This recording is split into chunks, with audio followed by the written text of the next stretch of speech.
പോക്കറ്റിലൊക്കെ ഇതിടും, ചെറുനാരങ്ങ ഇടും. പിന്നെ മുന്നിൽ നടന്ന് ഗാർഡ് ഇരുമ്പ് ദണ്ഡ കൊണ്ടൊക്കെ പേയ്, അവിടെ ആകെ പേയാണെന്നാണ് അവർ പറയുന്നത്. അതായത് ഒരുപാട് ആളുകളുടെ മരണം നടന്നതിന് ബോഡി കിട്ടിയില്ല. പിന്നെ അതിൻ്റെ ഉള്ളിൽ ആകെ ഒരു സ്മെല്ലാണ് ശരിക്കും. ഈ വവ്വാല്, പിന്നെ കുരങ്ങന്മാര്, അതൊക്കെ അതിൻ്റെ ഉള്ളിൽ ഉണ്ട്. അതിൻ്റെ മഴ നമ്മൾ ആർട്ടിഫിഷ്യലായിട്ടാണ് സെറ്റ് ചെയ്തത്. ഫുൾ നമ്മൾ അതിന് മുകളിൽ റെയിൻ്റെ സെറ്റ് ചെയ്തിട്ടുണ്ടായിരുന്നു. അതേപോലെ മിസ്റ്റും നമ്മൾ ആർട്ടിഫിഷ്യൽ മഴയും ആർട്ടിഫിഷ്യൽ മിസ്റ്റും ഉണ്ടായിരുന്നു. ഫുൾ എയർ കണ്ടീഷൻ ചെയ്തിട്ടുണ്ടായിരുന്നു ഈ ഗുഹ. അതായത് ഇതിൻ്റെ ഉള്ളിൽ നമ്മൾ അവിടുത്തെ ഏകദേശം തണുപ്പ് കിട്ടാൻ വേണ്ടിയിട്ട് എയർ കണ്ടീഷൻ ചെയ്തിട്ടുണ്ടാകും. ഇത് കൂടാതെ നമ്മൾ ഈ മഴ പെയ്യുന്ന ടാങ്കർ ലോറി അല്ലെങ്കിൽ നമ്മുടെ വാട്ടർ ടാങ്ക് ഇതിലൊക്കെ ഒരു പെർ ഡേ 150 ഐസിന്റെ വലിയ ഇതില്ലേ, അത് നമ്മൾ ഇട്ട് ഐസ് പോലെ വെള്ളം ആക്കിയിട്ടാണ് മഴ പെയ്യിച്ചിരുന്നത്. ഈ വീണു പോകുന്ന ഗുഹല്ലേ, അത് നമ്മൾ 3 പാർട്ടായിട്ടാണ് ചെയ്തത്. ഒരു പാർട്ടിന് 50 അടി നീളം വരും. അതും അതിന്റെ തൊട്ടപ്പുറത്ത് അങ്ങനെ 3 അപ്പൊ ഇത് ചേർത്ത് വെച്ച് സ്റ്റിച്ച് ചെയ്ത് കഴിഞ്ഞാൽ 150 അടിയോളം വരും ഏകദേശം. ചെറിയൊരു മരം ഉണ്ടായിരുന്നു, ഒരാൾക്കോ 2 ആൾക്കോ കയറാൻ പറ്റുന്ന ഒരു മരം, ചെറുത്. അപ്പൊ നമുക്ക് നമ്മുടെ വിഷ്വല് പറഞ്ഞ 10 ആള് അതിൽ കയറി നിൽക്കണം. അപ്പൊ അത് നമുക്ക് തൊട്ടാൽ അറിയില്ല, മരത്തിന്റെ അതേ ടെക്സ്ചറിനായിരിക്കും. പക്ഷെ ഇങ്ങനെ ഇങ്ങനെ കൊട്ടി നോക്കിയാലേ അറിയുള്ളൂ, ഫൈബറിന്റെ ഒരു സൗണ്ട് വരും. അത് എന്നിട്ട് ആ മരത്തിന്റെ കറക്റ്റ് മാച്ച് ചെയ്തു ഞങ്ങൾ. ഇംഗ്ലീഷ് കഫേയുടെ വാട്സ്ആപ്പ് സ്പോക്കൺ ഇംഗ്ലീഷ് കോഴ്സുകളിലൂടെ ഇന്ന് ലക്ഷക്കണക്കിന് ആളുകൾ ഇംഗ്ലീഷ് സംസാരിക്കുന്നു. ഇംഗ്ലീഷ് കഫേയിലുണ്ട് നമ്മുടെ ആവശ്യം അറിഞ്ഞുള്ള കോഴ്സുകൾ ഏറ്റവും മികച്ച പേഴ്സണൽ മെന്റർഷിപ്പിൽ. ഇനി ആർക്കും എവിടെ നിന്നും ഇംഗ്ലീഷ് പഠിക്കാം വാട്സ്ആപ്പിലൂടെ. ഹായ്, നമ്മളോടൊപ്പം ഉള്ളത് അജയൻ ചാലിശ്ശേരി. വെൽക്കം. ആദ്യം തന്നെ വലിയൊരു കൺഗ്രാറ്റ്സ്.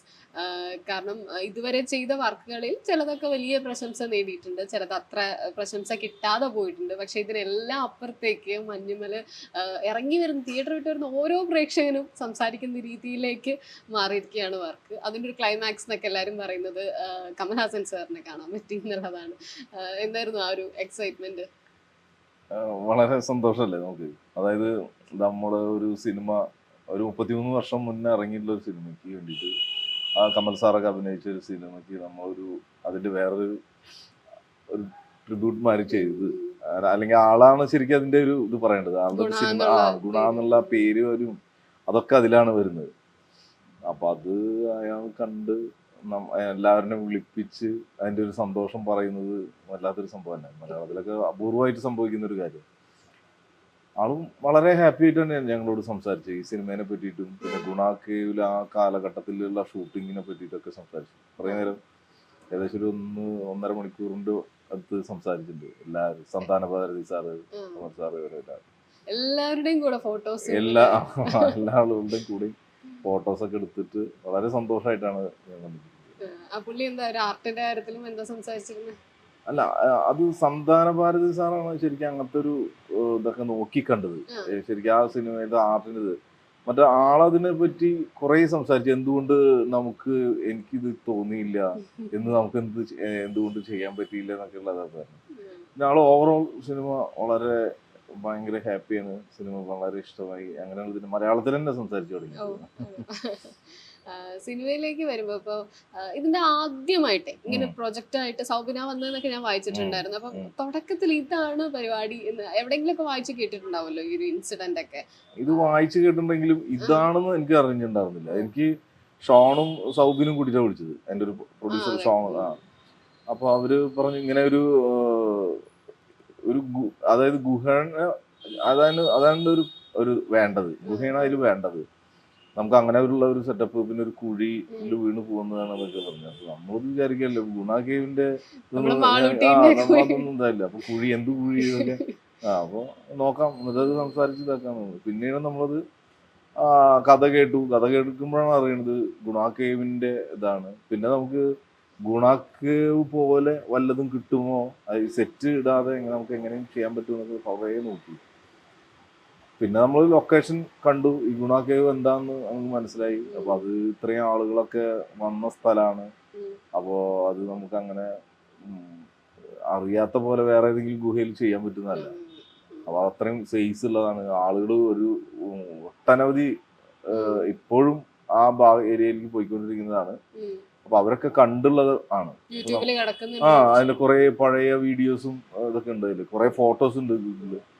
അപ്പോ ഇതൊക്കെ അറിയുന്ന ആളുകളുടെ മുന്നിലേക്ക് നമ്മൾ ഇതിനെ വേറെ തരത്തിൽ കാണിക്കാൻ പറ്റില്ലല്ലോ. അപ്പൊ അതാണ് നമ്മൾ വീണ്ടും ഗുണ കേവ് അവിടെ ഇറങ്ങി ഷൂട്ട് ചെയ്യാന്ന് പറഞ്ഞാൽ അവിടെ ബാൻഡാണ് ശരിക്കും. 10-17 കൊല്ലത്തോളമായിട്ട് ബാൻഡാണത്. അതിൽ കൂടുതൽ അപകടങ്ങൾ ഈ കുഴിയിലേക്ക് വീണ്ട് ആളുകള്, ഇതൊരു ഷാഡോ പോലെ കിടക്കുന്ന ഒരു സ്ഥലമാണ്. അപ്പൊ ആളുകൾ ഇങ്ങനെ വളഞ്ഞ് ഈ താഴത്തേക്ക് ഇറങ്ങുന്ന പകരം ഈ കല്ലിന്റെ മുകളിൽ നിന്ന് മറ്റേ കല്ലിന്റെ മുകളിൽ ചാടും. ചാടുമ്പോ കാല് വഴുതി ഉള്ളിലേക്ക് പോവാണ് സാധാരണ അവിടെ സംഭവിക്കുന്നത്. ഒരുപാട് ആളുകൾക്ക് ഇതായപ്പോ അവിടെ അവർ ഫോറസ്റ്റും ഇവർക്കൊക്കെ തലവേദനയായി അത് സംഭവം. സ്ഥിരമായിട്ട് ഇങ്ങനെ അപകടങ്ങൾ പറ്റിയിട്ട് ആളുകളുടെ ബോഡി കിട്ടുന്നില്ല, അതാണ് ഏറ്റവും സംഭവം. അപ്പൊ അവരെന്ത് ചെയ്തു, ഇത് മൊത്തം അടച്ചു. അപ്പൊ അടച്ചു കഴിഞ്ഞിട്ട് ഇപ്പൊ ഇത്രയും കാലമായപ്പോ ഫുൾ ഈ കുഴിയൊക്കെ വെൽഡ് ചെയ്ത് മെഷിട്ട് അടച്ചു, ഇരുമ്പിലും അടച്ചു.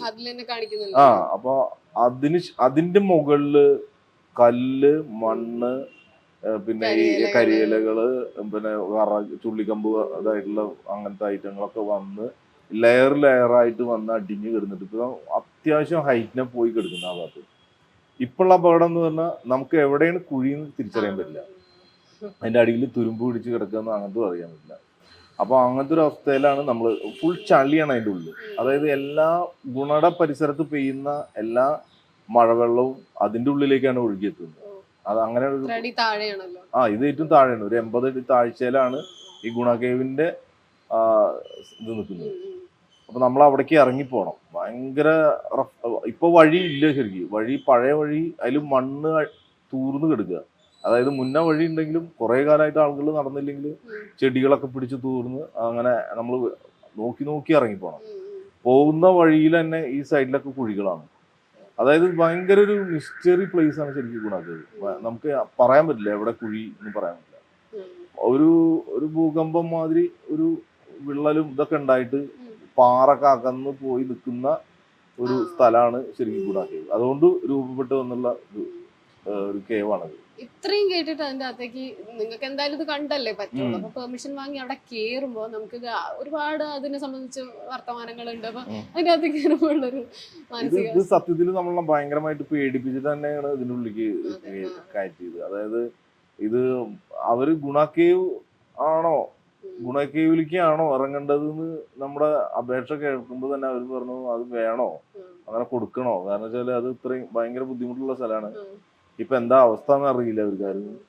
അപ്പൊ അതിങ്ങനെ വേണോന്നൊക്കെയാണ് അവർ ചോദിച്ചത്. അപ്പൊ പക്ഷെ നമ്മള് അതാണ് നമ്മുടെ നമുക്ക് വേണ്ട ഐറ്റം ഇതാണ് എന്ന് പറഞ്ഞു. ചിദംബരം ഞങ്ങളെല്ലാരും കൂടി. അപ്പൊ അത് ടൂറിസ്റ്റ് വരുന്നതിന് മുന്നേക്കെ നമുക്ക് കടക്കാൻ പറ്റുള്ളൂ. അപ്പൊ അല്ലാതെ എല്ലാ ആളുകളും നിൽക്കുമ്പോൾ നമുക്ക് കടക്കാൻ പറ്റില്ല. അപ്പൊ അങ്ങനെ അത് കയറി അതിന്റെ കണ്ടു. അതിന് ഫസ്റ്റ് നമ്മൾ കാണുമ്പോൾ നമ്മുടെ അവിടുത്തെ ഗാർഡൊക്കെ, സെക്യൂരിറ്റി ഗാർഡ് നമ്മുടെ പോക്കറ്റിലൊക്കെ ഇതിടും, ചെറുനാരങ്ങ ഇടും. പിന്നെ മുന്നിൽ നടന്ന് ഗാർഡ് ഇരുമ്പ് ദണ്ഡ കൊണ്ടൊക്കെ അവിടെ ആകെ പേയാണെന്നാണ് അത് പറഞ്ഞത്. അതായത് ഒരുപാട് ആളുകളുടെ മരണം നടന്നതിന് ബോഡി കിട്ടിയില്ല. പിന്നെ അതിന്റെ ഉള്ളിൽ ആകെ ഒരു സ്മെല്ലാണ് ശരിക്കും. ഈ വവ്വാല്, പിന്നെ കുരങ്ങന്മാര്, അതൊക്കെ അതിന്റെ ഉള്ളിൽ ഉണ്ട്. അതിന്റെ സിനിമ കാണുമ്പോ തന്നെ നമുക്ക് ഒരു സഫക്കേഷൻ ഫീൽ ചെയ്യാൻ തുടങ്ങുമായിരുന്നു. ഭയങ്കര ഇരുണ്ട മാതിരി അതിന്റെ ഉള്ളില്. വെളിച്ചം വരണ്ട്, പക്ഷെ നമുക്ക് അതിന്റെ ഉള്ളില് ഇപ്പൊ ഇവരാ വലിക്കുന്ന സ്ഥലമൊക്കെ ഇല്ലേ, നമ്മൾ പടത്തിൽ ചെയ്തിട്ടില്ലേ, അവിടെ ഒന്നും അത്ര സ്പേസ് ഇല്ല ശരിക്കും. നമ്മൾ സിനിമയ്ക്കായിട്ട് കുറച്ച് എക്സ്പാൻഡ് ചെയ്ത, അതായത് സിനിമ നമ്മൾ സെറ്റ് ഇട്ടതിന് ഇതായിട്ട് നമ്മൾ കുറച്ചും കൂടി സൈസ് അവിടെ ഇതാക്കിയിട്ടുണ്ട്. അങ്ങനെയാണ് നമ്മൾ അത് ചെയ്തത്. അപ്പോൾ ആ സ്ഥലം നമ്മൾ അതൊക്കെ മാർക്ക് ചെയ്തു, ഏകദേശം ഫോട്ടോ എടുത്ത്. പിന്നെ ഏകദേശം കണ്ണുകൊണ്ടുള്ള മാർക്കിങ്, ഏകദേശം സൈസുകൾ ആളിനെ നിർത്തി നമ്മൾ ഏകദേശം അതിന്റെ സൈസ് ഒക്കെ എടുത്തിട്ടാണ് നമ്മളങ്ങനെ ഇതിനെ പറ്റി ഒരു പഠനം നടത്തി. ബാക്കിയുള്ള കുഴികളൊക്കെ എങ്ങനെയാണ്, അത് നമുക്ക് ടോർച്ച് അടിച്ചിട്ടൊക്കെ നോക്കാൻ പറ്റും എന്ന് ഇതൊക്കെ കണ്ടു. അങ്ങനെ ഓരോ സീസണിലാണ് നമ്മൾ അതിന്റെ സീസണിൽ അതിൻ്റെ ഉള്ളിലും പച്ചപ്പ് കുറയും, പച്ചപ്പ് കൂടും, അങ്ങനെയൊക്കെ ഉണ്ടാവും. അങ്ങനെ ഇതിനെപ്പറ്റി മൊത്തം പഠനം നടത്തിയിട്ടുണ്ട്. അതിന് ശേഷമാണ് നമ്മൾ പിന്നെ വേറെ ഒരു തലവേദന പറഞ്ഞ ഇത്ര 50 അടി ഹൈറ്റുള്ള സ്റ്റുഡിയോ ഫ്ലോർ നമ്മുടെ കേരളത്തിലില്ല. നമ്മുടെ അവിടെയൊക്കെ മാക്സിമം 35 അടിയൊക്കെ ഉള്ളൂ അടി. പിന്നെ നീളം 200 അടി നീളം വേണം. ഈ ഫ്ലോറിന് ഏകദേശം 100 അടി വീതി വേണം. അപ്പൊ ഇത്തരം ഒരു സാധനം നമുക്ക് ലഭ്യമല്ല. ഇത് പിന്നെ രാമോജി ഫിലിം സിറ്റിയിലുള്ളൂ ഇത്രയും പറയുന്ന സൈസൊക്കെ. അപ്പോൾ അത് നമ്മൾ പിന്നെന്ത് ചെയ്തു പറഞ്ഞാൽ നമുക്കത് കണ്ടെത്താൻ കുറേ സമയം പിടിച്ചു. അത് എവിടെ തപ്പിയെടുത്തിട്ട് പിന്നെ അതിന് വേറൊരു സംഭവം പറഞ്ഞാൽ ഈ ഫ്ലോറിൽ തന്നെ താഴത്തേക്ക് കുഴി ഉണ്ടാക്കണം. അത് വേറെ ടാസ്ക്. ഈ വീണ് പോകുന്ന കുഴി മെയിൻ സെറ്റിൽ ഉണ്ടാക്കണം. അപ്പോൾ ഇതൊക്കെ കാരണം നമ്മൾ കുറേ സ്ഥലങ്ങൾ നോക്കിയിട്ട് അത് സെറ്റ് ആവണില്ല, കുഴിക്കാൻ സമ്മതിക്കില്ല, അതിന്റെ ഹൈറ്റ് കിട്ടിയില്ലെങ്കിലും നമ്മൾ. അപ്പോൾ ഇതിന് പറ്റുന്നൊരു സാധനം പിന്നെ ഒരു പഴയൊരു ഗോഡൗൺ തയ്യാറാക്കി ഇട്ടത്, അത് വർക്ക് നിർത്തി വെച്ചൊരു ഗോഡൗൺ ഉണ്ടായിരുന്നു. അത് പെരുമ്പാവൂരില് അത് കണ്ടെത്തി അതില് ആണ് സെറ്റ് വർക്ക് തുടങ്ങുന്നത്. അത് അത് ഏകദേശം 55 അടിയുടെ അടുത്തുള്ളത് ഹൈറ്റ്. അതിൽ പക്ഷെ നമ്മൾ 50 അടിയും വരെ നമ്മൾ സെറ്റ് ചെയ്തു. അത് വേറെ. ഇത് മെയിൻ സെറ്റ് ആണിത്. അവര് ഇറങ്ങി വരുന്ന വഴിയും അതേമാതിരി ആ കുഴിയുടെ ഏരിയ പാറക്കുള്ള സ്ഥലം, അത് ഒരു സെറ്റ്. അത് ഒരു ഏകദേശം 50 അടിയോളം ഹൈറ്റ് ഉള്ള ഒരു സ്ഥലമാണ്. അതിന് അത്രയും സൈസ് ഉണ്ട്. പിന്നെ അതിന് ലെവൽ ചെയ്തിട്ടുണ്ടായിരുന്നു നമ്മൾ മണ്ണും ഇതൊക്കെ വെച്ച്, പാറയൊക്കെ വെച്ച്. അതായത് എവിടെ മഴ പെയ്താലും ഈ കുഴിയിലേക്ക് വരുന്ന മാതിരി അത് ഡിസൈൻ ചെയ്തിട്ടുണ്ടായിരുന്നു. അതാണ് ആ സിനിമയിൽ കാണുന്നത്. മഴ പെയ്യുമ്പോൾ അതിലേക്ക് വരണം. പിന്നെ ഈ മഴ നമ്മൾ ആർട്ടിഫിഷ്യൽ ആയിട്ടാണ് സെറ്റ് ചെയ്തത്. ഫുൾ നമ്മൾ അതിന് മുകളിൽ റെയിൻ്റെ സെറ്റ് ചെയ്തിട്ടുണ്ടായിരുന്നു. അതേപോലെ മിസ്റ്റും നമ്മൾ ആർട്ടിഫിഷ്യൽ മഴയും ആർട്ടിഫിഷ്യൽ മിസ്റ്റും ഉണ്ടായിരുന്നു. ഇത് രണ്ടും പിന്നെ അത് കൂടാതെ നമ്മൾ ഇത് ഫുൾ എയർ കണ്ടീഷൻ ചെയ്തിട്ടുണ്ടായിരുന്നു ഈ ഗുഹ. അതായത് ഇതിന്റെ ഉള്ളിൽ നമ്മൾ അവിടുത്തെ ഏകദേശം തണുപ്പ് കിട്ടാൻ വേണ്ടിയിട്ട് എയർ കണ്ടീഷൻ ചെയ്തിട്ടുണ്ടാകും. ഇത് കൂടാതെ നമ്മൾ ഈ മഴ പെയ്യുന്ന ടാങ്കർ ലോറി അല്ലെങ്കിൽ നമ്മുടെ ടാങ്ക് വാട്ടർ ടാങ്ക് ഇതിലൊക്കെ ഒരു പെർ ഡേ 150 ഐസിന്റെ വലിയ ഇതില്ലേ, അത് നമ്മൾ ഇട്ട് ഐസാക്കിയിട്ടാണ്, ഐസ് പോലെ വെള്ളം ആക്കിയിട്ടാണ് മഴ പെയ്യിച്ചിരുന്നത്. അപ്പൊ അവർക്ക് ശരിക്കും തണുപ്പും കിട്ടും. ഈ ക്ലൈമറ്റ് ശരിക്കും ആ വെതർ നമുക്ക് അങ്ങനെ ക്രിയേറ്റ് ചെയ്യാൻ പറ്റി. അതിന് വേണ്ടിയിട്ടാണ് അങ്ങനെ ചെയ്തത്. അവിടെ തന്നെ ഈ പറഞ്ഞ ലൊക്കേഷനിൽ തന്നെ ഈ കുഴി അതിൽ തന്നെയാണ്. അത് കുഴി എന്ന് പറഞ്ഞാൽ ആ താഴെ നിന്നുള്ള ഇവര് നോക്കുന്ന ആംഗിള് അതൊക്കെ കിട്ടാനും പിന്നെ ഈ അവർ കയറി വരുന്നതൊക്കെ നമുക്ക് അതിലെടുക്കണം. അതതിന്റെ താഴെ അവരാ നിൽക്കുന്നത് ഇതിന്റെ താഴെ വലിയൊരു കുഴിയാണ്, 17 അടി താഴ്ചയുള്ള ഒരു കുഴിയാണ്. 10 അടി കുഴിച്ചപ്പോ തന്നെ ഫുള്ള് വെള്ളം വന്നതില്. കിണർ പോലെ അവിടെ ഭയങ്കര പാടന്മാരുള്ള സ്ഥലം അത്. അപ്പോ വെള്ളം വന്നു. അപ്പൊ പിന്നെ നമുക്ക് പിന്നെ നമ്മൾ ഒരിക്കലും പ്രതീക്ഷയില്ല ഇങ്ങനെ വെള്ളമാവുന്നു അതിലായിരിക്കും. അപ്പൊ അത് കിണർ പോലെ നമ്മൾ റിങ് ഇറക്കിയിട്ട് കിണറിന്റെ പണിക്കാരനൊക്കെ വിളിച്ച് അങ്ങനെ സെറ്റ് ചെയ്തു. എന്നിട്ട് അതിന്ന് വെള്ളം അടിക്കാൻ വേണ്ടി രണ്ടും പുറത്തേക്ക് കളയണം. ആ വെള്ളം തന്നെ ചളിവെള്ളമായിട്ട് റിട്ടേണും ആക്കണം. താഴെ അവിടെ നമ്മൾ ഗ്രില്ല് വെച്ചിട്ടുണ്ട്. അതിന് ഇറങ്ങി വരാൻ വേറെ വഴിയുണ്ട്, സ്റ്റെപ്പൊക്കെ ആയിട്ട് വേറൊരു റൂം തന്നെ അവിടെ സെറ്റ് ചെയ്തിട്ടുണ്ട്, അണ്ടർഗ്രൗണ്ട് പോലെ. അപ്പൊ അതിന്റെ അടിയിൽ കൂടെ വന്നിട്ട് വേണം അത് ഷൂട്ട് ചെയ്യാൻ. അത് കഴിഞ്ഞാൽ നമ്മൾ ആ കിണറിന്റെ മുകളിൽ നമ്മൾ നെറ്റ് ഉണ്ട്, നെറ്റ് എടുക്കും. പിന്നെ വെള്ളം പുറത്തേക്ക് കളയാൻ അങ്ങനെ കുറെ ഇതുണ്ട്. പിന്നെ ഈ ചെടികൾ വെച്ചതൊക്കെ നമ്മളൊരു 7 ദിവസമൊക്കെ ചെടികൾ പല പ്ലാന്റ് കണ്ടില്ലേ, അതൊക്കെ അത് 7 ദിവസമൊക്കെ നിൽക്കുള്ളൂ. 8 ദിവസമൊക്കെ ആകുമ്പോഴും അത് വാടിപ്പോവും. അപ്പോഴും നമ്മൾ പുതിയ സെറ്റ് ചെടികൾ വെക്കും. എന്നിട്ട് അത് നനയ്ക്കാനും ഇതിനൊക്കെ ആളുകൾ ഉണ്ടായിരുന്നു. അങ്ങനെ കുറെ. അത് കൂടാതെ ഈ വീണു പോകുന്ന ഗുഹല്ലേ, അത് നമ്മൾ 3 പാർട്ടായിട്ടാണ് ചെയ്തത്.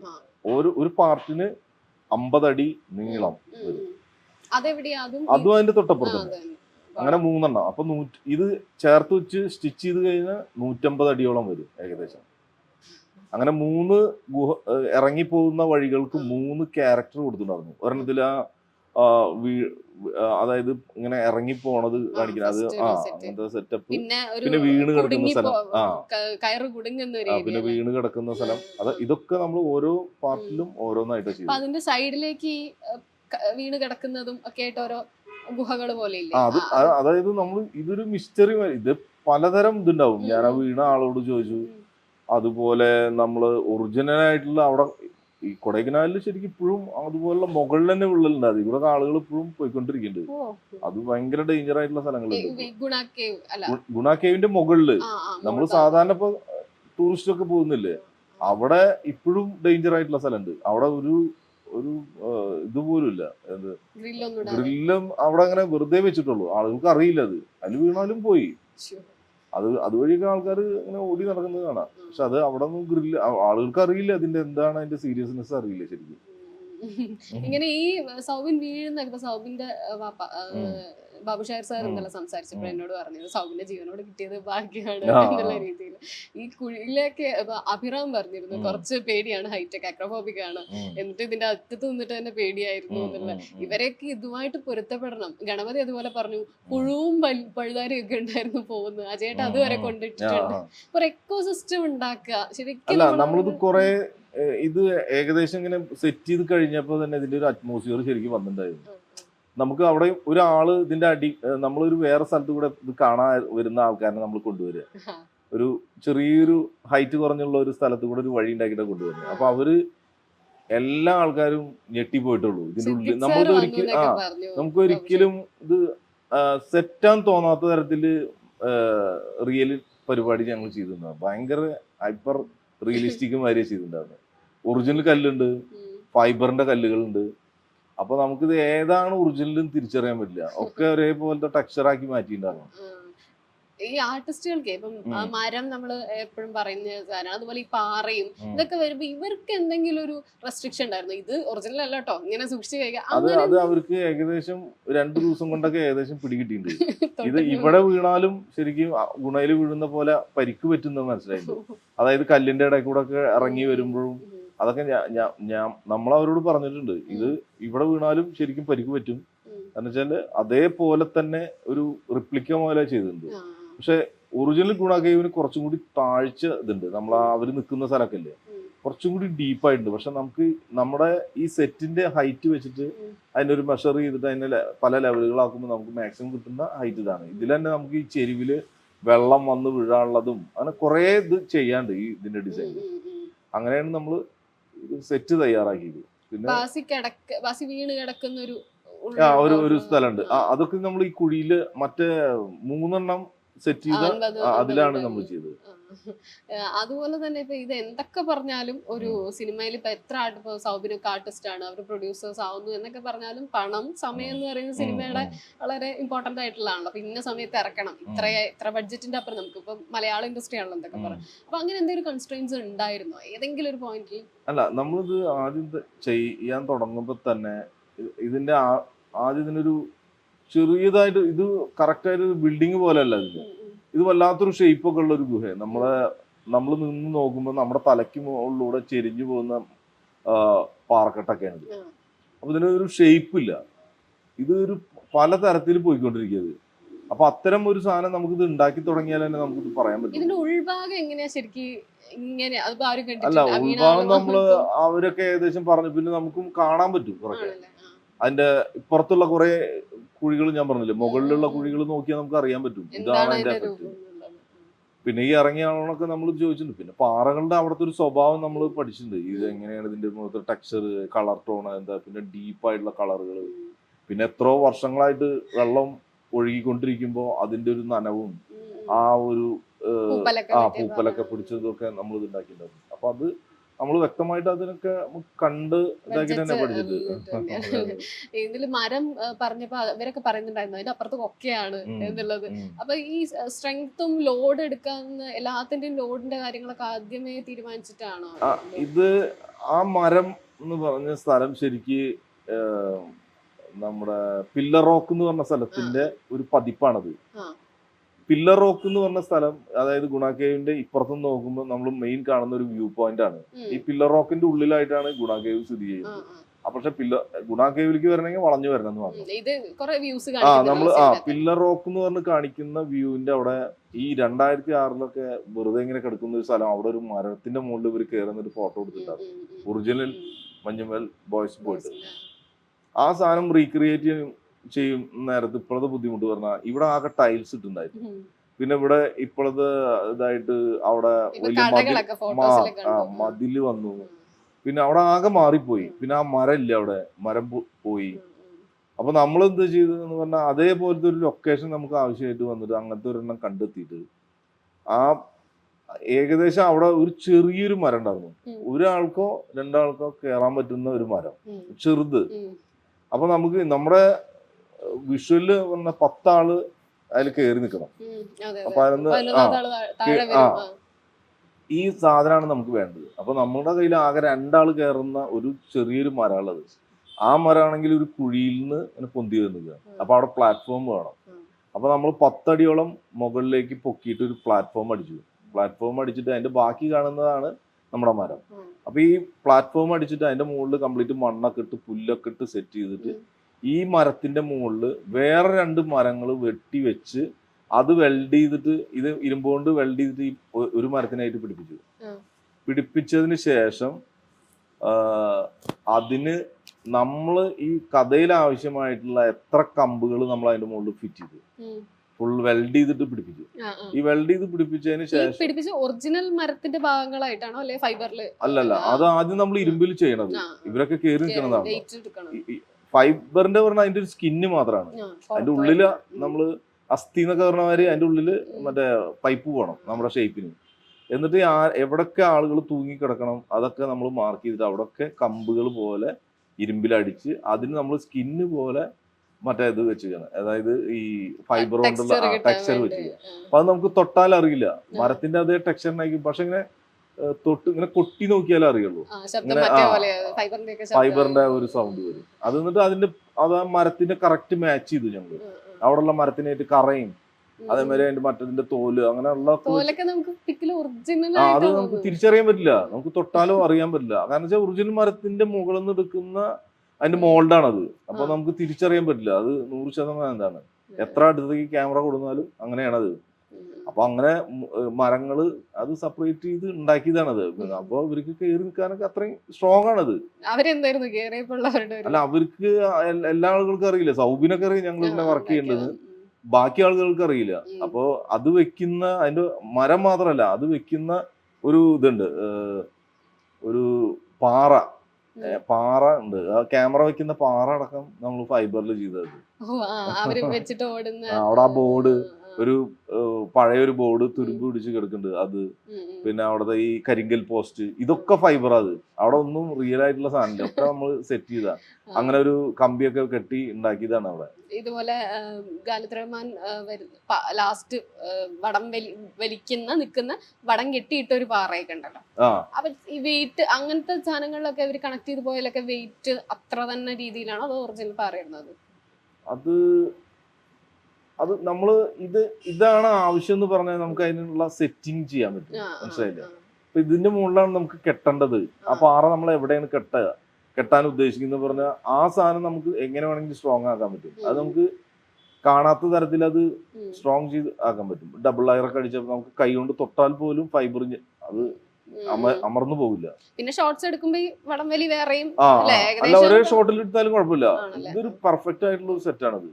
അപ്പൊ അത് നിങ്ങൾ എവിടെ നിന്ന് എങ്ങനെ അടുത്ത് പോയി നോക്കിയിട്ട് തൊട്ട് നോക്കിയാലൊന്നും നമുക്ക് തിരിച്ചറിയാൻ പറ്റില്ല. കാരണം വെച്ചാൽ അത്രയും പെർഫെക്ഷൻ എന്നുള്ള സാധനം നമുക്ക് മാക്സിമം കൊണ്ടുവരാൻ പറ്റുമോ അതൊക്കെ നമ്മൾ കൊണ്ടുവന്നിട്ടുണ്ടാവും. അല്ല, അതൊക്കെ ഇതിന്റെ പാർട്ടല്ലേ. നമ്മളിത് ഒരു സാധനം ചെയ്യുമ്പോ നമ്മൾ അങ്ങനത്തെ ഷോട്ടുകൾ എപ്പോ വെക്കണം അതിനനുസരിച്ചാണ് ഇതൊക്കെ ചെയ്യുള്ളൂ. ഇപ്പൊ ചെടികള് അതായിട്ട് വരുന്നത്, ചെടി നല്ല ഫ്രഷ് ആയിട്ടുള്ള അവിടെ നമ്മൾ കൊണ്ടുവച്ച് സെറ്റ് ചെയ്യും. അപ്പൊ എന്താണ് നമ്മളന്ന് ഷൂട്ട് ചെയ്യുന്നത് അതപ്പോ മാത്രമേ വേണ്ടുള്ളൂ. അത് കഴിഞ്ഞ പിന്നെ അതിന്റെ ആവശ്യമില്ല. ക്ലൈമറ്റ് ഒക്കെ മാറുന്ന ഓരോ മഴ ആദ്യ തുള്ളി വരുന്ന മുതൽ വൻ മഴ പെയ്യുന്നു, വെള്ളം ഒലിക്കുന്നു, പിന്നെ മഴ പോകുന്നു, പിന്നെ ഇരുട്ട്, പുലർച്ചെ, ഇങ്ങനെ ഓരോന്നുള്ള. അപ്പൊ ഇവിടെയൊക്കെയും നമ്മള് റിയൽ ആയിട്ടുള്ള ഒരു സാധനത്തിനെ കാണിക്കുന്ന പോലെ ഈ സെറ്റ് അതിനനുസരിച്ച് ലൈറ്റ് അപ്പ് ചെയ്യാന്ന് പറയുന്നത് ഷൈജു ഖാന്റെ കൂടെ ഉള്ള ഒരു നിങ്ങള് രണ്ടാളുടെ ഒരു കോമ്പിനേഷൻ. വളരെ പ്രിയപ്പെട്ട സിനിമാറ്റോഗ്രാഫർ, മലയാളത്തിലെ മെയിൻ ആയിട്ടുള്ള ഒരു ഇതാണ്. വളരെ സീരിയസ് സിനിമാറ്റോഗ്രാഫറാണ്. അപ്പൊ ആള് പറഞ്ഞാൽ ആൾക്ക് റിയലിസ്റ്റിക്കിന്റെ ഇതാണ്. ഇവരെല്ലാം അങ്ങനെ എടുക്കും. പക്ഷെ ഈ സിനിമ ശരിക്കും ഷൈജു ഖാനെ ഒരു കുറച്ചും കൂടി ബിഗ് ക്യാൻവാസിലേക്ക് വരുന്നൊരു സിനിമ ഈ സിനിമ. ഇനി മുതലാണ് കുറച്ചും കൂടി വലിയ ഫ്രെയിമുകൾ ഇതായിട്ടുള്ള സിനിമ ഇതായിട്ടാണ് എനിക്ക് തോന്നിയത്. പച്ചപ്പൊക്കെ മാറ്റി അതിന്റെ വേറെ തരത്തിലുള്ള ഡാർക്ക് സീനിലേക്ക് പോകുന്ന ഒരു സാധനം. അപ്പൊ അത് നമ്മളെന്ത് ചെയ്താലും അത് ലൈറ്റ് അപ്പ് ചെയ്തിട്ട് അങ്ങനെ ആ റിയാലിറ്റി കൊണ്ടുവരുന്നത് ആളുടെ കൂടി ഇതാണ്. പറവയില് വേറൊരു സ്പേസ് ആണ് കൊച്ചിയുടെ അല്ലെ, വേറൊരു ഭാഗം കാണിക്കും. പറവയുടെ ബിഹൈൻഡ് സീൻ ഒന്നും ശരിക്കും വന്നിട്ടില്ല. പറവയിൽ ഒരുപാട് വർക്ക് ചെയ്തിട്ടുള്ളതാണ്. പറവയിൽ അവരെ ടെറസിന്റെ മുകളിലുള്ള അത് മൊത്തം നമ്മൾ സെറ്റ് ചെയ്ത. അവിടെ ഒരു സാധനമില്ല. ആ ടാങ്ക് അവരൊരു വെള്ളം ടാങ്ക് ഇല്ല അവര് കൂടൊക്കെ ഒളിപ്പിച്ച് വെക്കുന്നത്. അതുപോലെ അവരെ കൃഷി, ഒരു സാധനം ഇല്ലാത്ത പ്ലെയിൻ ആയി കിടക്കുന്ന ഒരു ടെറസിലാണ് നമ്മൾ ഇത്രയും സാധനം പ്രാവ് അതൊക്കെ അതൊരു എനിക്ക് തോന്നുന്നു ഒരു 3 മാസത്തോളം നമ്മളത് ചെടികളൊക്കെ വളരാൻ വേണ്ടിയിട്ട് അങ്ങനെ വിട്ടിട്ടുണ്ടാവും. ഓ, ആ ശരിക്കും അവിടെ ഉള്ള ഒരു അവിടെ ഫീല് വരുന്നത്. അവിടെ തന്നെ ഉണ്ടായി അതൊക്കെ. പിന്നെ ഈ ഇവര് ട്യൂബ് പൊട്ടിച്ചിട്ട് അതിന്റെ ആ ചില്ലെടുക്കുന്ന ആ ഒരു ആ പ്രദേശമൊക്കെ ഇല്ലേ, ഉം, എല്ലാം ഉം. കൂട്ടിയിടുന്ന ഡംപ് ചെയ്യുന്ന ഒരു അതെ, സ്ഥലമാണെന്ന് അതെ. തോന്നുന്നത്. ഈ പട്ടം എന്നുള്ള ഇതൊക്കെ അതിലൊക്കെ എങ്ങനെയായിരുന്നു ഒരു അല്ല കോൺട്രിബ്യൂഷൻ? ഇതൊക്കെ സൗബിൻ എന്ന് പറഞ്ഞ ഈ മട്ടാഞ്ചേരിയിലെ ഒരാളാണ്. കറക്റ്റ് ആയിട്ട് അറിയുന്ന ഒരാളാണ്. അതായത് ഇതിനെപ്പറ്റി മൊത്തം കലക്കി കുടിച്ച ഒരാളാണ് ശരിക്കും സൗബിൻ. അത് ഇന്ന പോലെയാണ് ഇതൊക്കെ ഇതെന്ന്. അപ്പൊ എന്റെ ഇതിലൊക്കെ ശരിക്കും പട്ടം പറത്തലൊന്നും അങ്ങനെ ഇതില്ല, കണ്ടിട്ടും കണ്ടിട്ടില്ല. അവരുടെ ഈ ഇത്രയും നമ്മൾ പിന്നെയാണ് അറിയുന്നത് അവിടെ പ്രാവ് പറത്തൽ പട്ടം പറത്തൽ ഇതൊക്കെ ഭയങ്കരമായിട്ടുള്ള വേറൊരു തരം കലകളാണ്. പുള്ളിയുടെ ചൈൽഡ്ഹുഡ് അങ്ങനെയാന്നൊക്കെ ആ ഇന്നലെ അതപ്പോ ഈ അപ്പൊ നമുക്കത് ഈ സാധനം ഇന്നതാണ് ഇതിങ്ങനെയാണ് ചെയ്യേണ്ടത് എന്ന് പറഞ്ഞാൽ അതൊക്കെ സൗബിന്റെ അതിഭീകര ഐഡിയകളുണ്ട്. അത് എന്താണെന്ന് ചെയ്തു കൊടുത്താൽ മതി. ഇതൊക്കെ കഴിഞ്ഞ് ഇത് റിമൂവ് ചെയ്യുന്ന ഒരു പോയിന്റ്. ഇപ്പം ഉം. ഈ ഗുഹ മുഴുവൻ ഞാൻ ഇത്രയും കാണാറില്ല അതൊന്നും. നമ്മുടെ ഒരു ആർട്ടൊക്കെ ഇരുന്ന ഞാൻ പോലെ. എനിക്ക് ഭയങ്കര സങ്കടം വരുന്ന ഒരു സാധനം അത്. അതായത് നമ്മൾ ചെയ്ത് കഴിഞ്ഞിട്ട് അതൊക്കെ പൊളിച്ച് കളയുന്നത്. ഞാൻ അത് ഓർഡർ ചെയ്തിട്ട് ഞാൻ പോവാറുണ്ട്. ഞാൻ അത് പൊളിക്കാനുള്ള ഓർഡർ ഇട്ട് കഴിഞ്ഞാൽ ഞാൻ പിന്നെ സിനിമ കഴിഞ്ഞിട്ടുണ്ടാവും മിക്കവാറും. അതോടുകൂടിയിട്ട് ഞാൻ എൻ്റെ ബാഗും സാധനമൊക്കെ എടുത്തിട്ട് ഞാൻ പോകും. പിന്നെ സ്ഥലങ്ങൾ കാണാറില്ല സത്യത്തിൽ. ഒരു ഇമോഷണൽ അറ്റാച്ച്മെന്റ് ഈ സ്ഥലങ്ങളോടൊക്കെ ഉണ്ടാവും. തീർച്ചയായിട്ടും ഉണ്ടാവും. ഇനിയിപ്പോൾ നമ്മൾ ഭാവന സ്റ്റുഡിയോ ഇല്ലാത്ത പ്രകാശം ചിലപ്പോൾ നമുക്ക് ഇഷ്ടപ്പെടില്ല. അവിടെ അതിൻ്റെ ഒരു ഐഡന്റിറ്റി ആയിട്ട് നിൽക്കുന്ന ഒരു മരം ഉണ്ടായിരുന്നു. ആ മരം ഞങ്ങളുടെ ഷൂട്ടോട് കുറിച്ച് ആ മരം വെട്ടിക്കളഞ്ഞ് ഭാവന സ്റ്റുഡിയോ ഇല്ലാതെ. അപ്പൊ അത്തരം ഒരു പ്രദേശം അതിന്റെ എൻ്റെ FB-ലോ ഇൻസ്റ്റാഗ്രാമിലോ ഒരാൾ എനിക്ക് അയച്ചു തന്നിട്ടുണ്ടായിരുന്നു. പ്രകാശിലുള്ള ഒരാള് നിങ്ങളുടെ പ്രകാശ് സിറ്റി ഇതാണെന്ന് പറഞ്ഞിട്ട് അയച്ചു തന്നിട്ടുണ്ടായിരുന്നു. അപ്പൊ നമുക്ക് ഞെട്ടിപ്പോയി. അതായത് ആ മരം വലിയൊരു മരം ആ സെന്ററിൽ നിന്ന് വെട്ടിക്കളഞ്ഞു. അതുപോലെ മറ്റതും പിന്നെ നമ്മള് പിന്നെ ഇല്ല. അത് ഞാന് ആ സ്റ്റെപ്പ് ഇറങ്ങുന്നതിന് മുന്നേ ഞാൻ ഒരു ഫോട്ടോ എടുത്ത് ഞാൻ പോസ്റ്റ് ചെയ്തിട്ടുണ്ടായിരുന്നു. ഇത് അടുത്ത നിമിഷം ഇത് ഓർമ്മ മാത്രമാണ്. ഞാനത് ഇറങ്ങുന്നതോട് കൂടിയിട്ട് ഇത് പൊളിക്കാൻ ചിലപ്പോ 1-2 ദിവസം മതി. അതിൻ്റെ ഉള്ളിൽ നമുക്ക് നിർമ്മിക്കാനാണ് ചിലപ്പോൾ 1 മാസം അല്ലെങ്കിൽ 10 ദിവസം 20 ദിവസം വേണ്ടത്. പൊളിക്കാൻ പറഞ്ഞിട്ട് 1-2 ദിവസത്തിൻ്റെ ഉള്ളിൽ അതിന്റെ നാമാവശേഷം ആക്കുമെന്ന് പറയില്ല, അതേപോലെയാണ്. ഇപ്പൊ ഈ ഗുഹ പൊളിക്കാൻ തന്നെ 10-20 ദിവസം ഏകദേശം 25 ദിവസം ചുരുങ്ങിയത് വേണം. അത്രയും ഹ്യൂജ് സൈസാറുണ്ട്. അതിൽ കൂടുതൽ വന്നിട്ടുണ്ടാവും അത് പൊളിക്കാൻ. അത് നമ്മൾ ഓർഡർ ചെയ്യുക. ഒരു മെറ്റീരിയലോ അല്ലെങ്കിൽ ഒരു ആവശ്യത്തിന് വേണ്ടി ഏറ്റവും അലഞ്ഞ അങ്ങനെ ഒരു എക്സ്ട്രീമിന് നമുക്കിനി ഒരു ഓപ്ഷൻ എന്താന്ന് ആലോചിക്കേണ്ടി വന്ന ഏതൊരു അത് സിനിമയിലെ? കുറേ സാധനങ്ങളുണ്ട്. ഈ ആർട്ട് ഡയറക്ടറുടെ ഒരു ലൈഫ് എന്ന് പറഞ്ഞാൽ ഇതുപോലുള്ള തപ്പിയെടുക്കലും ആണ് ഒരു സംഭവം. ഞാൻ ഒരു ക്യാമറ ഇതിൽ ഉണ്ട്. ഒരു ചെറിയൊരു സാധനം പറയാം. ഒരു ക്യാമറ ഇടുക്കി ഗോൾഡില് അവന്റെ അതിലത്തെ ഒരു പയ്യന്റെ അച്ഛൻ അമേരിക്കയിൽ നിന്ന് കൊടുത്തു വിടുന്ന ഒരു ക്യാമറ വേണം സിനിമയിൽ. അപ്പൊ എന്നോട് പറഞ്ഞു ക്യാമറ ആഷിക പറഞ്ഞു എനിക്ക് അത് ക്യാമറ നമുക്ക് വേണം, പുതിയൊരു പാക്കാണ് വേണ്ടത്, പെട്ടി പാക്കാണ് വേണ്ടത്. അങ്ങനെ ക്യാമറ ക്ലിക്ക് 3 പറഞ്ഞൊരു ക്യാമറ, ക്ലിക്ക് 3. അപ്പൊ ആ ക്യാമറ വളരെ റയർ ആയിട്ടുള്ള അന്നത്തേതാണ്. പക്ഷെ ഫ്രഷ് മാതിരി തോന്നണം കണ്ടു കഴിഞ്ഞാൽ. കണ്ടു കഴിഞ്ഞാൽ തോന്നണം. അപ്പോ അതിന്റെ ബോക്സ് സാധനങ്ങളൊക്കെ നമ്മൾ ഉണ്ടാക്കി. ഗൂഗിളിൽ നിന്നൊക്കെ കുറെ റെഫറൻസ് ഒക്കെ കിട്ടി, പഴയത് തപ്പിയെടുത്ത് അതിന്റെ ബോക്സ് ഇതൊക്കെ ഉണ്ടാക്കി. പക്ഷെ ക്യാമറ കിട്ടിയില്ല. ക്യാമറ വേണ്ടത് ഒരു ദിവസം 2 ദിവസം കഴിഞ്ഞിട്ടാണ് വേണ്ടത് ശരിക്കും. അതായത് എനിക്ക് എന്നിട്ട് എന്നോട് ചോദിച്ചു അജൻ ക്യാമറ ഓക്കെ അല്ലേ, ഇത് ഓക്കെ അല്ലേ? ഞാൻ വെറുതെ ഓക്കെ എന്ന് പറഞ്ഞു. കിട്ടും എന്നുള്ളത് ഭയങ്കര കോൺഫിഡൻസിന്റെ ഇത് എപ്പോഴും എനിക്കുണ്ട്. ഞാൻ എറണാകുളമൊക്കെ ആ ടൈമിലൊന്നും എനിക്ക് അത്ര ഇതില്ല. എറണാകുളമൊക്കെ പോയി തപ്പി എവിടെ ഇല്ല. അപ്പോൾ നമ്മൾ പറ്റുന്ന കുറച്ച് 2 പഴയ ക്യാമറകൾ കിട്ടി. അത് കിട്ടിയില്ലെങ്കിലും ഇത് വെച്ച് അഡ്ജസ്റ്റ് ചെയ്യാൻ പറ്റുമോ എന്നുള്ളതിൽ ഇതൊക്കെ നന്നാക്കി എടുത്ത് അങ്ങനെ ഞാൻ തിരിച്ച് വന്ന് മൂവാറ്റുപുഴ എത്തിയിട്ട് ഒരു കടയിൽ കയറി. അപ്പോൾ ഏകദേശം കട അടയ്ക്കുന്ന ഒരു സമയമാണ്. അപ്പോൾ ഞാൻ എൻ്റെ ഇടുക്കിയിൽ നിന്നുള്ള പയ്യന്മാരെ അവിടുന്ന് ലൊക്കേഷനിൽ വിളിച്ച് പറഞ്ഞു ചേട്ടാ എനിക്ക് കുറച്ച് പെൻസിൽ വേണം, പഴയ ടൈപ്പ് എന്തെങ്കിലും നടരാജോ അങ്ങനെയുള്ളതൊക്കെ വാങ്ങണം, ആ സ്കൂൾ കുട്ടികൾക്ക് വെക്കാൻ വേണ്ടിയിട്ടാണ് പറഞ്ഞു. ഹോസ്റ്റലിലൊക്കെ കാണിക്കുമ്പോൾ കുറേ അവിടെ ഇവിടെ അങ്ങനത്തെ കുറച്ച് സാധനങ്ങൾ ഡീറ്റെയിൽ വാങ്ങണം പറഞ്ഞു, ബുക്കുകൾ. അപ്പോൾ ഞാനത് വാങ്ങാൻ വേണ്ടി ഒരു കടയിൽ കയറിയിട്ട് അവരിങ്ങനെ ഓരോന്ന് പറയുമ്പോൾ ഞാനത് അപ്പോൾ നാളെ എത്ര മണിക്കാണ് ഷൂട്ട് അങ്ങനെയൊക്കെ ചോദിക്കുമ്പോൾ അത് കഴിയുമ്പോൾ അവർ സാധനങ്ങൾ അടക്കി വെക്കുന്ന ഒരാളാണ്. എന്നോട് ചോദിച്ചു അത് കഴിഞ്ഞ് ഞാൻ ഫോൺ കട്ട് ചെയ്ത സിനിമയുടെ ആളാണല്ലേ ചോദിച്ചു. അപ്പോൾ അതേ പറഞ്ഞു സിനിമയുടെ എങ്ങനെ മനസ്സിലായെന്ന് ചോദിച്ചു. അല്ല ഷൂട്ട് എന്നൊക്കെ ഇടയ്ക്ക് ഇങ്ങനെ പറയുന്നത് കേട്ടു, അതാണ് പറഞ്ഞത്. അപ്പോൾ എവിടെ പോയത്? ഞാൻ പറഞ്ഞു ഞാൻ എറണാകുളം പോയതാണ്, ഒരു സാധനം തപ്പിയിട്ട് പോയതാണ്, കിട്ടിയില്ല എന്നൊക്കെ പറഞ്ഞു. അപ്പോൾ ഞാൻ പറഞ്ഞു എന്താണ്? അപ്പൊ ഇങ്ങനെ ക്യാമറയാണ് വേണ്ടത് എന്ന്. അരുൺ എന്നാണ് പേര് കേട്ടോ, ഞാൻ മറന്നിട്ടില്ല. അരുൺ തന്നെ ഒരു ബുക്ക് ഷോപ്പ് നടത്തുക. അപ്പൊ ആളെനിക്ക് അജയൻ എന്നെ നാളൊന്ന് വിളിക്കണം പറഞ്ഞു. അപ്പൊ ഞാൻ പറഞ്ഞു നാളെ, ഞാൻ പരിചയപ്പെട്ട് കുറെ നേരം സംസാരിച്ചു. അപ്പൊ ഞാൻ അധികം പടങ്ങളൊന്നും ചെയ്തിട്ടില്ല. അജയൻ ഒന്ന് വിളിച്ചാൽ മതി എന്ന് പറഞ്ഞു. അപ്പൊ ഞാൻ പറഞ്ഞു വിളിക്കാൻ പറഞ്ഞു. പക്ഷെ പിറ്റേന്ന് ഞാൻ എന്നിട്ട് വിളിക്കുമ്പോൾ ആള് പറഞ്ഞു, അജയൻ ഇത്തിരി ക്യാമറ അല്ലേ നിനക്ക് വേണ്ടുള്ളൂ, നീ ഇവിടേക്ക് വന്നാൽ മതി. എൻ്റെ ഫാദർ പട്ടാളത്തിലായിരുന്നു. ആ കാലഘട്ടത്തിൽ 2 ക്യാമറ കൊടുത്തിട്ടുണ്ടായിരുന്നു. അതിൽ ഒരെണ്ണം എൻ്റെ സഹോദരിക്ക് കൊടുത്തു, ഒരെണ്ണം ഞാൻ വീട്ടിൽ വെച്ചിട്ടുണ്ടായിരുന്നു. അത് ആ ഒരെണ്ണം കേടുവരാതെ സഹോദരിയുടെ വീട്ടിലുള്ളത് അതുപോലെ ഉണ്ട്, മറ്റത് എവിടെ തപ്പി നോക്കണം, നീ വന്നാൽ നിനക്ക് അത് സാധനം തരാം. അപ്പോൾ എനിക്ക് അതായത് നമ്മൾ ആ കറക്റ്റ് എത്തിച്ചേരുകയാണ് ആ സാധനം. അത് എന്നിട്ട് അത് ഞാൻ പരിചയം ഒന്നുമില്ല, ഒരു കടയിൽ കയറിയിട്ട് അത് സംസാരിക്കുന്നു, ഒരാളെനിക്ക് ക്യാമറ തരുന്നു. പിറ്റേ ദിവസം ഞാൻ തിരിച്ചു വന്നിട്ട് ആ ക്യാമറ എന്നിട്ട് അതിന് ചെറിയ പരിക്കുകൾ അധികം പറ്റാത്തൊരു ക്യാമറ ആയിരുന്നു. അതിന്റെ ലെതറിന്റെ ഒക്കെ കറക്റ്റ് ചെയ്തു, അതിനൊരു എവിടെയൊക്കെ ചെറിയ ഇതുണ്ടായിരുന്നല്ലോ, അത് നല്ല പോളിഷ് ചെയ്തിട്ട് ആ സാധനമാണ് നമ്മൾ സിനിമയിൽ ഒറ്റതുള്ളൂ സോങ് സീനില്. അതിനു വേണ്ടി നമ്മൾ തപ്പി ഇതാക്കും, പക്ഷെ കിട്ടും. നമുക്കത് ഭയങ്കര ഒരു കോൺഫിഡൻസ്, ഞാൻ കിട്ടും തന്നെ പറഞ്ഞത് ഞാന്, പക്ഷെ ഇത് സാധനം അന്ന് കിട്ടിയിട്ടൊന്നും ഉണ്ടായിരുന്നില്ല. ഇപ്പൊ മഞ്ഞുമ്മൽ വരെ എത്തി നിൽക്കുമ്പോഴേ നമ്മൾ ഇത്രയും എക്സൈറ്റിംഗ് ആയ ഇത്രയും ഹാർഡ് വർക്കിംഗ് ആയ സാധനങ്ങൾ ചെയ്ത് ഇനിയിപ്പോ ചെയ്യുന്ന സിനിമകളിൽ ഒരു ബെഞ്ച് മാർക്ക് നമ്മൾ സെറ്റ് ചെയ്ത് വെക്കുന്നുണ്ടോ? എനിക്ക് ഇത്തരത്തിലൊരു അല്ല, ഞാൻ സത്യത്തിൽ എന്നെ സിനിമ നമ്മളൊക്കെ വിളിക്കുമ്പോൾ ഞാൻ ചോദിക്കാറുണ്ടത്, അതില് എന്തെങ്കിലും ഇമ്പോർട്ടന്റ് ആയിട്ടുള്ള എന്തെങ്കിലും സാധനം ഉണ്ടോ എന്ന് ഞാൻ ചോദിക്കാറുണ്ട്. അതിനൊരു ആർട്ടിന് ഇമ്പോർട്ടന്റ് ഉണ്ടോ, അല്ലെ നമ്മളത് വർക്ക് ചെയ്യണോന്ന് ഞാൻ ആലോചിക്കാറുണ്ട്. പല സിനിമകളും, പല സിനിമകളുടെ കഥ കേട്ടിട്ടൊക്കെ ഞാൻ മെല്ലെ ഒന്ന് മാറിയിട്ടൊക്കെ ഉണ്ട്. സൗഹൃദങ്ങളില് അങ്ങനെ ഒരു ഞാൻ ഈ ഡയറക്ടർമാരായിട്ടൊന്നും ശരിക്കും സൗഹൃദം നിൽക്കാറില്ല. ശരിക്കും അതിനായിട്ട് പരിചയം ഇതുണ്ട്, അവരായിട്ട് അല്ലാതെ അവരെ വിളിച്ച് ഇതാക്കുക അങ്ങനൊന്നും ചെയ്യുന്നത് ശരിയല്ല എൻ്റെ ഇതില്. കാരണം നമ്മള് സിനിമ കഴിഞ്ഞ് അവരുമായിട്ടുള്ള കണക്ഷൻ വിടുക എന്നുള്ളതാണ് നമ്മുടെ ഏക ലക്ഷ്യം. കാരണം വെച്ചാൽ അവർക്ക് വേറെ ഒരു സിനിമയ്ക്കോ അവര് പലതരം ആർട്ട് ഡയറക്ടർമാര് പലതരം സിനിമകൾക്ക് വേണമെന്നാണ് എൻ്റെ ഒരു ഇത്. അപ്പോൾ അത് കാരണം ഞാൻ അവനായിട്ട് അവര് വിളിക്കാത്തതെന്നൊക്കെ പറയുന്ന കുറെ ഡയറക്ടർമാരുണ്ട്, എന്തുകൊണ്ടാണ് ഒന്ന് വിളിച്ചുകൂടെ ഇടയ്ക്ക് എന്നൊക്കെ പറയുന്നത്.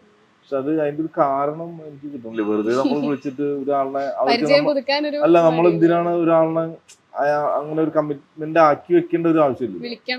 അല്ല, അവർക്കറിയാം, നമ്മുടെ വർക്കിനെ പോയിട്ട് അറിയുന്നവര് വിളിക്കുന്നു, അങ്ങനെയാണ് ശരിക്കും വേണ്ടത്. കുറച്ചും കൂടി നമുക്ക് അവരുടെ സ്വാതന്ത്ര്യം, അല്ലെങ്കിൽ നമ്മൾ അതിൽ അവരുടെ ഇതാക്കണ്ട, അവരുടെ സ്വാതന്ത്ര്യത്തിൽ നമ്മൾ കൈ കടത്തേണ്ട ആവശ്യമില്ല, അത് അവര് തീരുമാനിക്കട്ടെ. എല്ലാവിധ ആശംസകളും. Thank you so much. Thank you.